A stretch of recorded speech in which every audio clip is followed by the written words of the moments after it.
मध्य प्रदेश में हत्या, लूट, चोरी और रेप की खबरों के बीच पुलिस मुख्यालय ने प्रदेश में होने वाले अपराधों की समीक्षा की है। बीते 7 महीने के अपराधों की समीक्षा में पुलिस विभाग ने जारी आंकड़ों के मुताबिक दावा किया है कि प्रदेश में अपराधों में लगातार कमी आई है।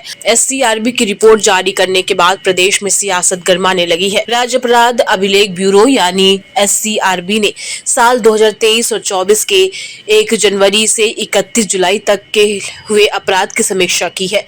इसमें 2023 की तुलना में 2024 के पहले 7 महीने के दौरान IPC प्लस BNS अपराधों में कमी आई है। समीक्षा के बाद ये दावा किया गया है कि अलग अलग प्रकार के गंभीर अपराध, महिलाओं के खिलाफ अपराध, बच्चों के खिलाफ अपराध, अनुसूचित जाति व अनुसूचित जनजाति के खिलाफ होने वाले अपराधों में भी कमी आई है। हाँ, अभी जो आंकड़े अभी जारी किए गए हैं न सिर्फ भोपाल बल्कि पूरे, अगर आप देखें तो जिस आंकड़े की आप बात कर रहे हैं पूरे मध्य प्रदेश में ऐसे आंकड़े कम हुए हैं। और खास तौर पर बड़े अगर अपराधों में, खास तौर पर जो संगीन अपराध हैं जिसमें कि लूट, चैन स्नैचिंग जैसी घटनाएं हैं, महिलाओं से सुरक्षा से जुड़े मामले हैं, ऐसे मामलों में अगर कमी आए तो ये जनता में एक बढ़ते सुरक्षा की भावना को दिखाते हैं। खासतौर पर अपराधियों पर पुलिस का बढ़ते शिकंजे का द्योतक है। इसलिए एक पुलिसिंग के दृष्टिकोण से एक बड़ा ही महत्वपूर्ण संकेत है। और खास तौर पे महिला अपराधों में बड़ी तेजी से कमी आना। भोपाल की अगर हम बात करें तो भोपाल में 22 के मुकाबले 23 में लगभग 11% महिला अपराधों में कमी आई। अगर हम जून तक के आंकड़ों की बात करें तो 23 के मुकाबले 24 में भी 6 महीने के आंकड़ों में लगभग 10% महिला अपराधों में कमी आई है। तो इसी तरह कई जो संगीन अपराध है यहाँ भी कमी आई है, लगभग बड़े जितने भी अपराध हैं। तो यह एक बेहतर लगातार अगर पुलिसिंग होती है, तत्परता से कार्रवाई होती है तो निश्चित तौर पर इसका एक सकारात्मक असर होता है और इस तरह के अपराधों में अनिवार्य रूप से कमी आती है और यह उसी का परिणाम। वहीं कांग्रेस का आरोप है कि ये आंकड़े बनावटी हैं। प्रदेश में लगातार अपराध बढ़ रहे हैं, इसलिए बढ़ते अपराध को दबाने के लिए सरकार ने झूठी रिपोर्ट तैयार कराई है। इसी के साथ कांग्रेस का यह भी आरोप है कि प्रदेश में अपराध तो घटित हो रहे हैं लेकिन फिर दर्ज नहीं किए जा रहे। ये नेशनल क्राइम ब्यूरो के कि स्टेट क्राइम ब्यूरो?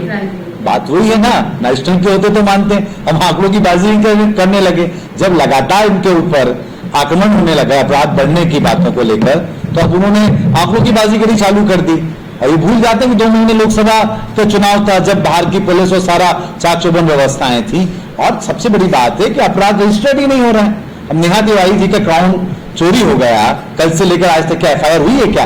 ये ऐसा हाईलाइटेड मामला है। तो ऐसे जो मामले जो दबे हुए हैं, ऐसे हजारों मामले हैं जो अभी तक रिपोर्ट दायर नहीं कर रहे। माननीय मुख्यमंत्री जी, गृह मंत्रालय का अगर बोझ आपसे सहन नहीं कर पा रहे, किसी और व्यक्ति को दे दें। क्यों मोह कर रहे हैं इसका? आप प्रदेश के मुख्यमंत्री है, क्या पर्याप्त नहीं है?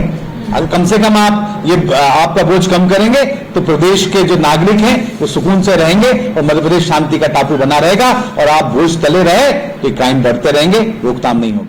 VD शर्मा ने SCRB की रिपोर्ट पर कहा कि क्राइम में कमी आई है और त्वरित कार्रवाई हो रही है। बदमाशों की खैर नहीं, संवेदनशीलता से सरकार काम कर रही है।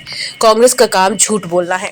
हम पहले दिन से कह रहे हैं, भारतीय जनता पार्टी की सरकार, हमारे मुख्यमंत्री संवेदनशील और त्वरित कार्रवाई वाले मुख्यमंत्री डॉक्टर मोहन यादव के नेतृत्व में गुड गवर्नेंस के साथ जो काम हमारी सरकार कर रही है, तो ये जो आपने कहा है कि क्राइम के डाटाज में भी आज और रिकॉर्ड कमी आई है, क्योंकि त्वरित कार्रवाई हो रही है।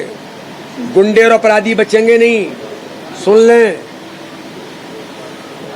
जेल जाने में देर नहीं लगती है।